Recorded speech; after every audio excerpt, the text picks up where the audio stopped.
শীতকালে ঠান্ডায় অনেকেই গোসল করতে ভয় পান। অনেকেই প্রতিদিন গোসল না করে সপ্তাহে 2-3 দিন গোসল করেন। কেউ কেউ আবার আরো বেশি দিন পর পর গোসল করেন। তবে নিয়মিত গোসল না করলে শরীরে বাসা বাঁধতে পারে নানা রকম রোগ।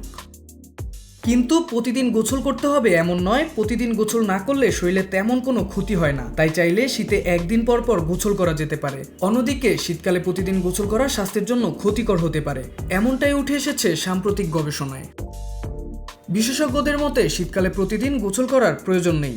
ত্বকের নিজে থেকেই পরিষ্কার হওয়ার ক্ষমতা আছে। আপনি যদি না ঘামেন এবং ধুলাবালু বা ময়লার সংস্পর্শে না যান, তাহলে শীতকালে প্রতিদিন গোসল করার দরকার নেই। শীতকালে প্রতিদিন গরম পানিতে গোসল করলে ত্বক শুষ্ক হয়ে যেতে পারে। গরম পানিতে গোসল করার ফলে ত্বকের প্রাকৃতিক তেল সরে যায়, যার কারণে ত্বকে ফাটল দেখা দিতে শুরু করে। অতিরিক্ত গোসল ত্বককে আরো বেশি ফ্লেকি ও শুষ্ক করে তোলে, কারণ এতে ত্বক আর আর্দ্র আর সুরক্ষিত থাকে না। এমনকি প্রতিদিন গোসলের ফলে হাতের নখও পাতলা হয়ে যেতে পারে। কিন্তু তার মানে গোসল বাদ দিতে হবে এমনটা নয়।